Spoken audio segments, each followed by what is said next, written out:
Werewolf loves bear. Dear Scary Stories NYC. I live in western Pennsylvania, but not in Pittsburgh. When I say western PA, everyone always asks me if I live in Pittsburgh. No, I do not. I live northwest of Pittsburgh, though, and all my neighbors believe in the Sasquatch. While I don't disbelieve in Bigfoot, my concerns are more immediate, because I have an issue with a bear, and I have an issue with a wolf man or a dog man. In fact, I'm in negotiations with my landlord to break my lease and get out of this house that I'm sharing with my housemate, who I'll call Phil. Now, Phil wants to stay, in spite of these monster problems, or maybe because of them.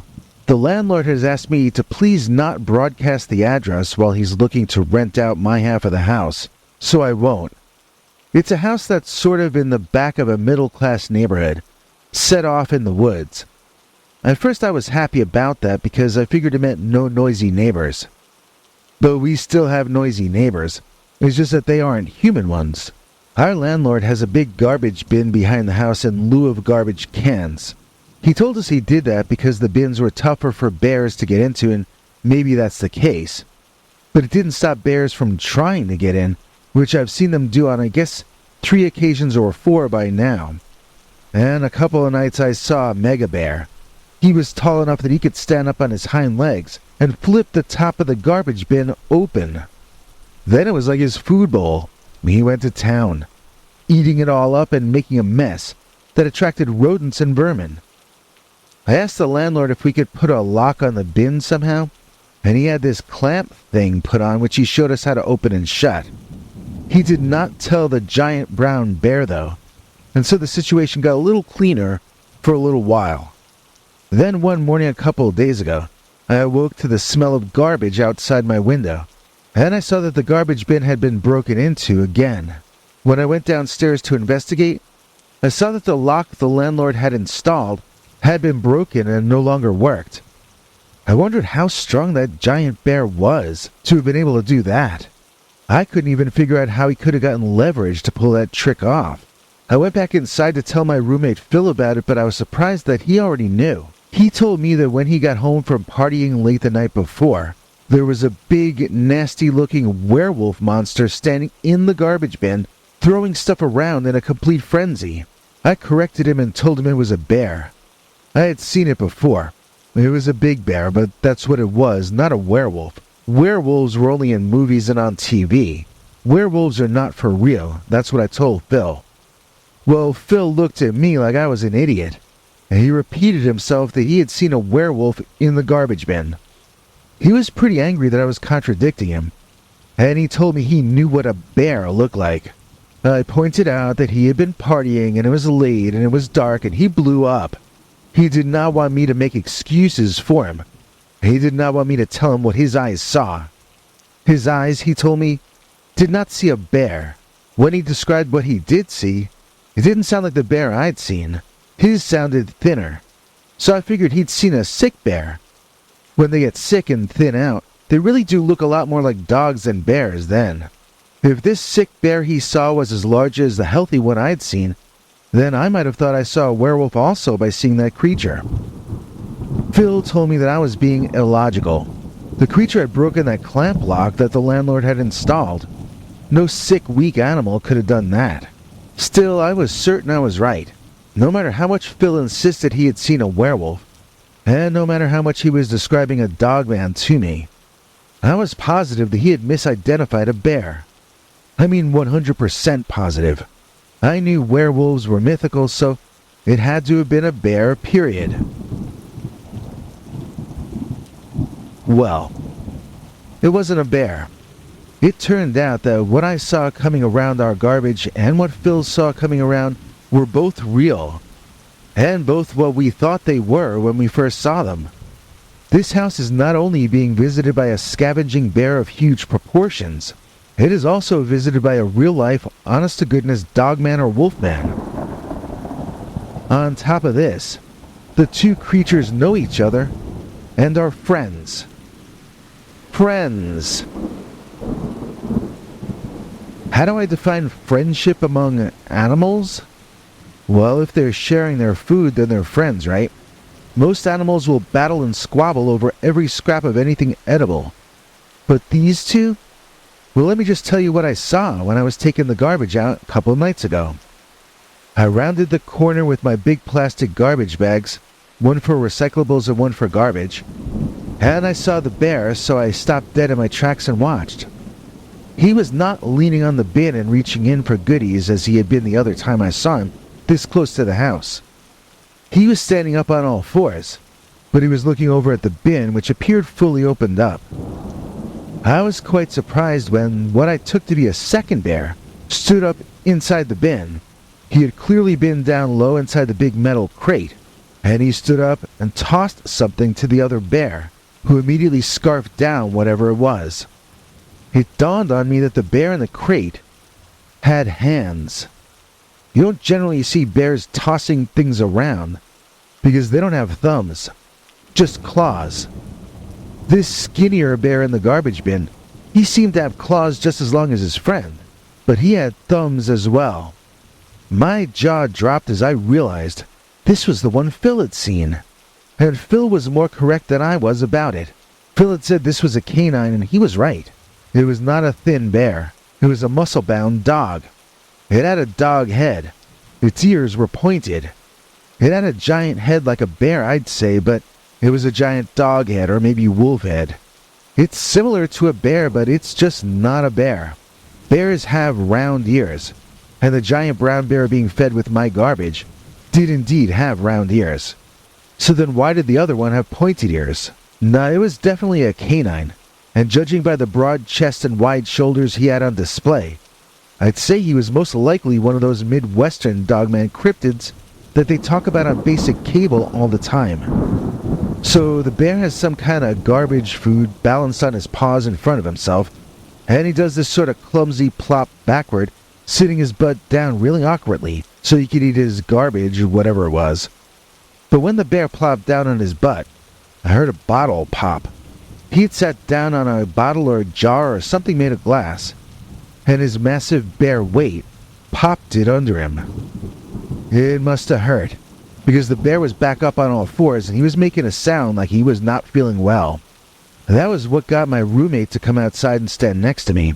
Together, Phil and I watched as the dogman leaped out of the garbage bin and went over to his friend. I have to say that as clumsy as the big round old bear was, that was how athletic and graceful the dogman was. He was definitely not sick, and did not seem to have mange or anything like that. Just the opposite, in fact. This dogman was quite muscular. So the dogman started pulling glass out of the bear's behind, and you could see that the two of them were like a real sort of a family. He was grooming the bear. He was saving his friend from those little injuries getting infected and whatnot. It was like Dr. Dogman to the rescue, doing cryptid first aid on the oversized bear. Phil said out loud that he had to go get his phone and get a picture of this, and then he split back to the front of the house.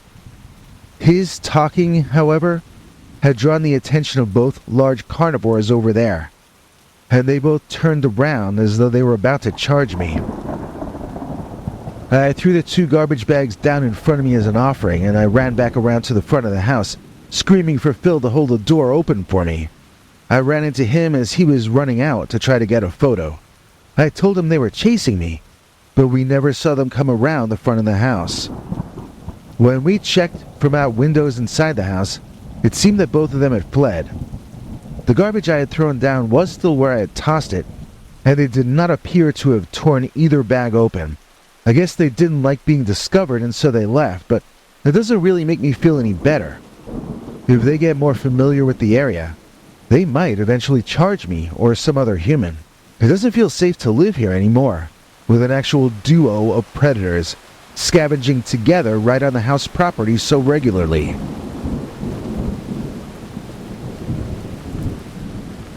Phil is buying a game camera. He thinks he's going to be the one to prove Dogman is real. I want to be the one who proves that I've moved away from here. I just do not want to be here any longer. Not when there's a werewolf living so close nearby. And not while Werewolf loves bear.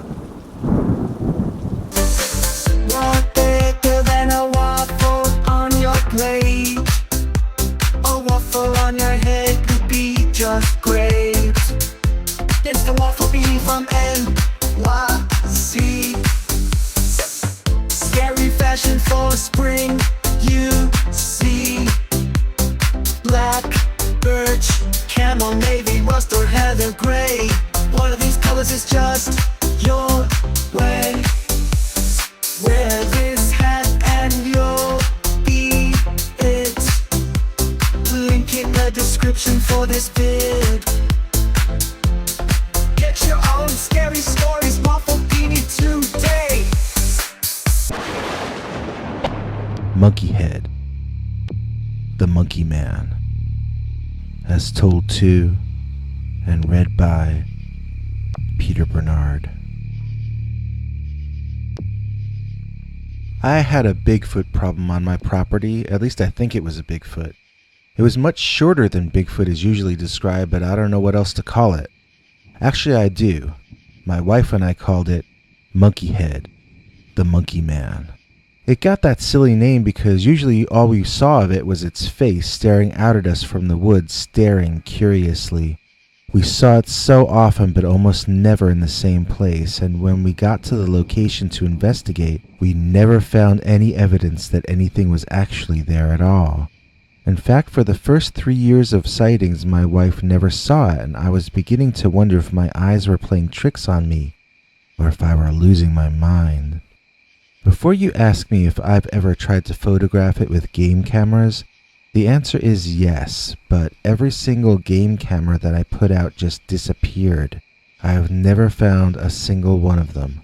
I only started putting up trap cams after my wife started seeing it as well, but let me go back to the time before that when I was wondering if it might be something unreal, or supernatural, or a product of mental illness on my own part. That was the toughest time of my life, not knowing if I was losing my grip on sanity itself.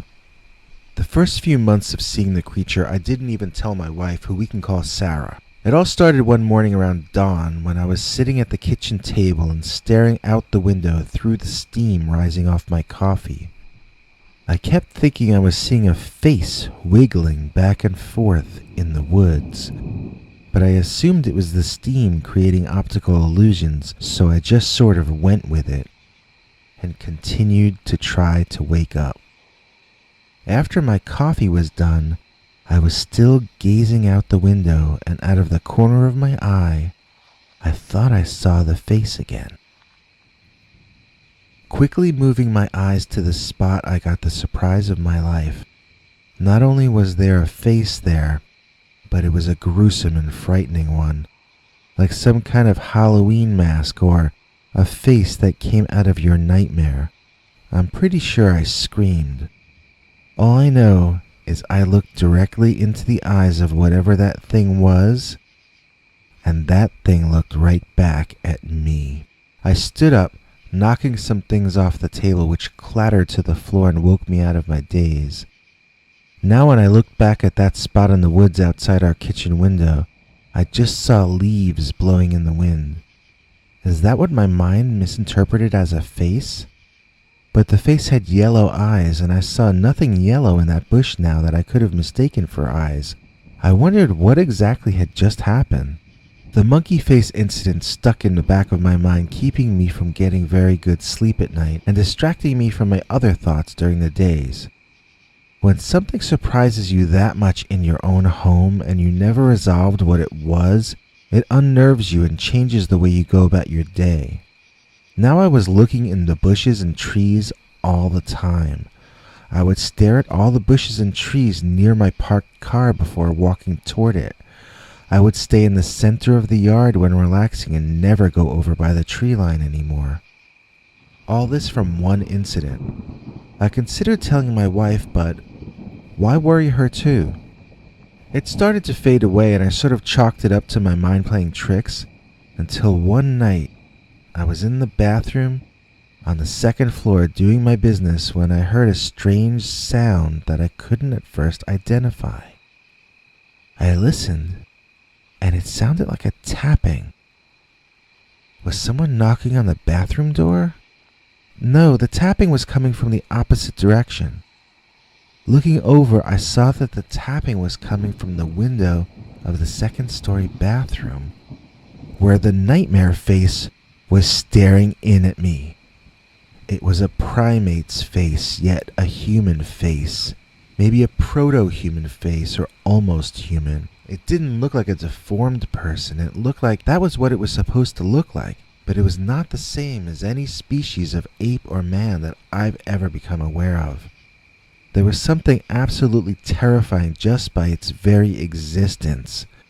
The implications of this thing merely being alive are too many to possibly calculate. This thing actually being there entirely changed my world. But also, it was a monster face staring at me from the window, and I needed to get out of there. Screaming and pulling my pajama pants up, I tried to run back to my bedroom. Then I tripped and fell on my face. I made it back to the room, closed the door, and jumped into bed. I literally pulled the cover over my head like a small child, as though that would protect me from the monkey face at the window. My wife muttered something in her sleep but never woke up. The next morning, once again, I was back to wondering if it had actually happened. They say sometimes when you get up in the middle of the night, you're not really fully awake, so you might dream and think it's real. In other words, you can see things from dreams or nightmares in your waking reality sometimes, supposedly. I had thought I was over the monkey face incident, but who knows how the subconscious mind works. So maybe I projected the image out of my own mind? I went to that bathroom and opened the window, looking out. There actually was a flat section of roof about 4 feet down under the window, so somebody could definitely have been standing there. I saw no footprints or evidence of any recent disturbance there, but still, it wasn't impossible that someone might have actually been there. So, either I was going crazy, or a monster-faced thing was stalking me. I'm not sure which of those two I should have been rooting for, but I knew one or the other had to be real. But what could I do about it? Nothing. Just hope it stops happening and that I can forget about it. The stress was beginning to get to me and I had to take a day off of work. That was probably a mistake as the center of my stress was at home. This time, I was trying to relax in the living room watching the boob tube, but I kept having that feeling that you're being watched. I looked out of the windows a few times but saw nothing. But then, when I was watching TV, out of the corner of my eye, I saw something run out of the trees. I saw not just the monkey face, but the entire body of the thing. It was the size of a small man, like 5'5" or 6 maybe. Its arms might have been a bit longer than a normal guy's, but it was not a chimpanzee. It definitely was not a gorilla either, for the same reason. The body proportions were much more like a human's than an ape's, and it ran like a human, with its hands in fists and its arms at either side pumping. The only thing was, it was covered in hair, wore no clothes, and its face, its terrifying face, was that nightmare face from my bathroom window. I think it's possible there might be a universal kind of good and evil and happiness and fear. I think maybe nature makes some things look frightening to us because we should be frightened of them.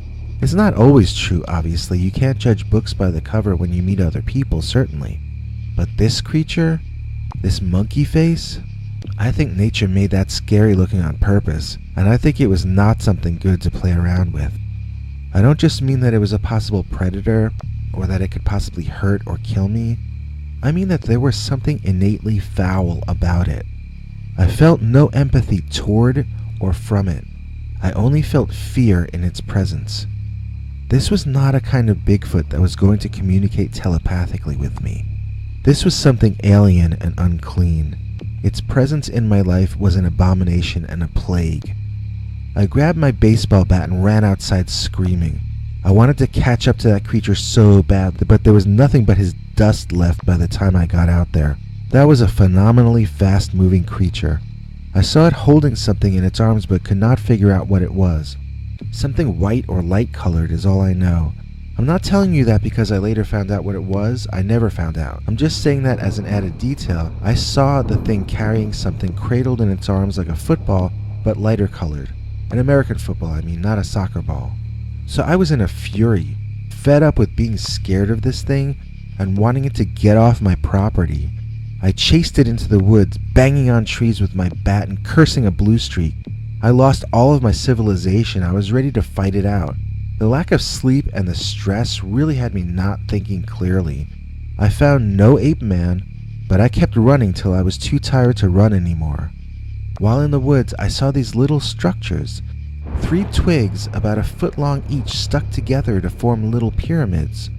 I figured they belonged to the monkey man, and I spitefully stomped all of them that I saw to pieces and went back home to take a nap. It was soon after that when I was awakened one night in bed by my wife screaming like she was being attacked. I jumped up on the bed, looking around the room and seeing nobody there but me and her. Then I saw what she was looking at. The bedroom window. There, with its hideous face pressed to the glass, making it even more frightening, was Monkey Face.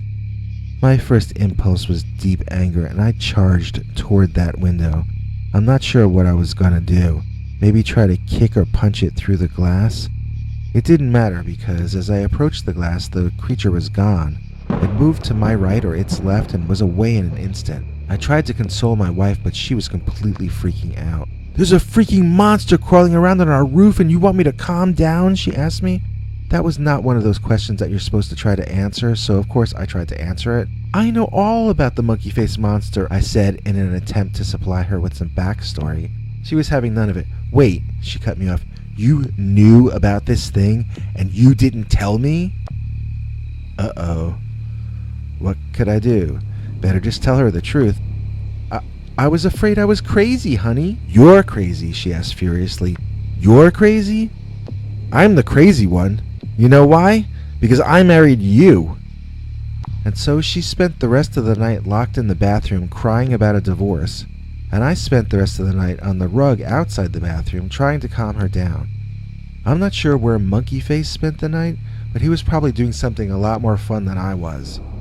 So in the morning over breakfast, she finally let me tell her the entire story, and she said something weird. "That would explain the acorns." The acorns? When I asked her to explain that cryptic comment, she said that whenever she went over by the tree line to the west of the house, it felt like acorns would drop from all the trees and land on her head. But she could never locate where the oak trees were over on that side. It was mainly maple. Still, something kept hitting her on the head. Maybe it was pebbles.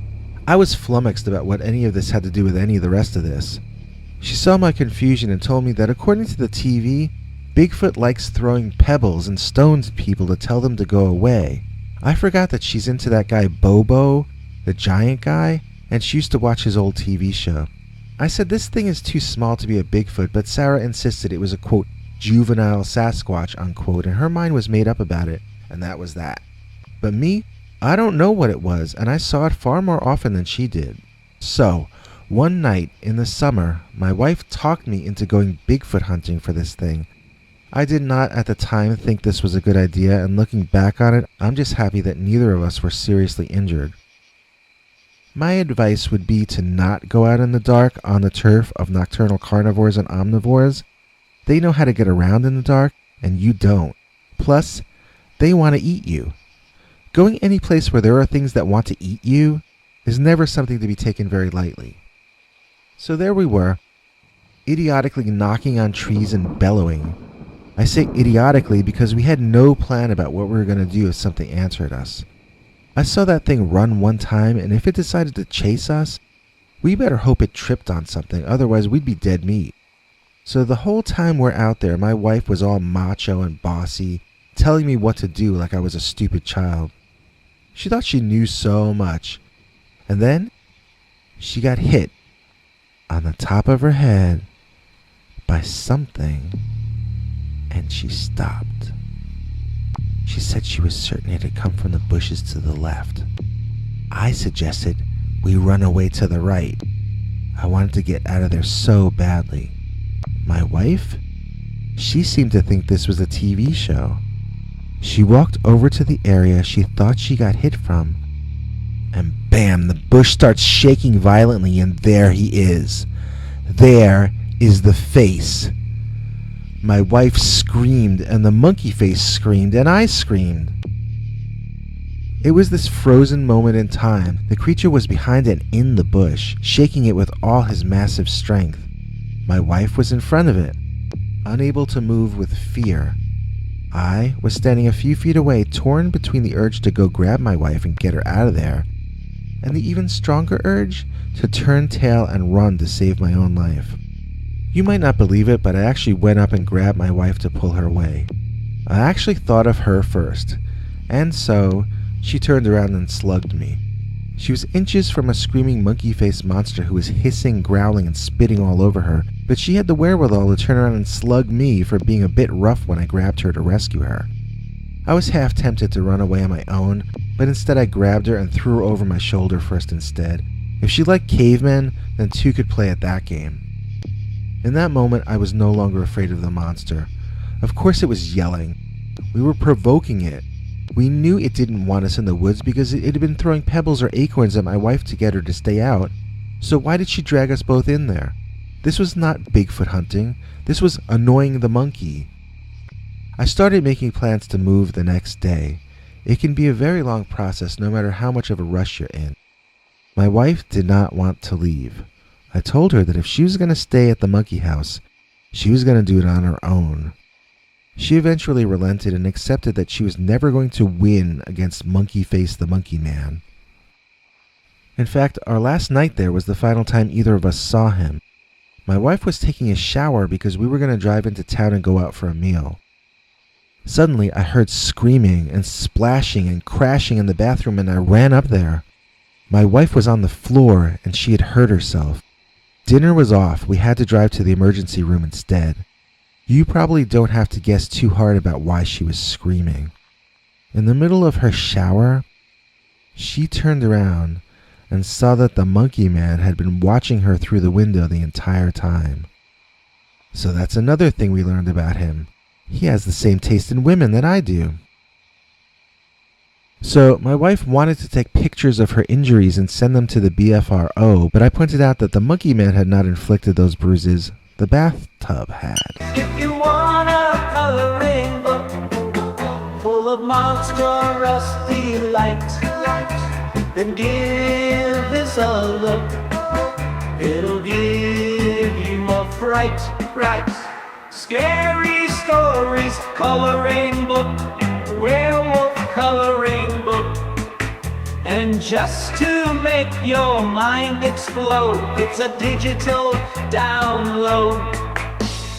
All it costs is $2.09, and then you will be feeling fine.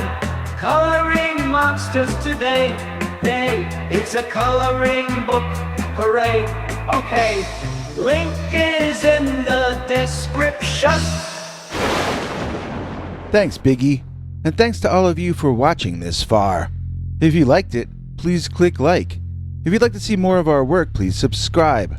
And also click that bell icon if you'd like to be notified when we put out a new episode. To become an executive producer, you can donate to us through the thanks button under each of our videos or through our paypal.me/PeterBernard209 page.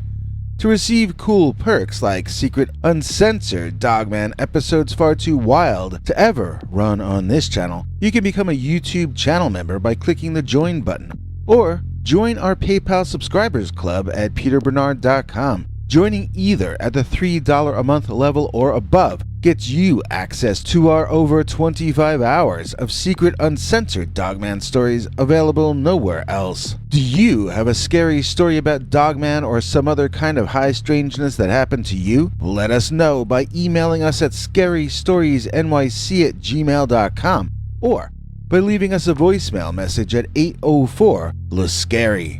You may need to call back on that one. It cuts off after I think 3 minutes. And if you don't want to do any of that stuff, thank you for simply watching to the end. Good night, and have a scary tomorrow.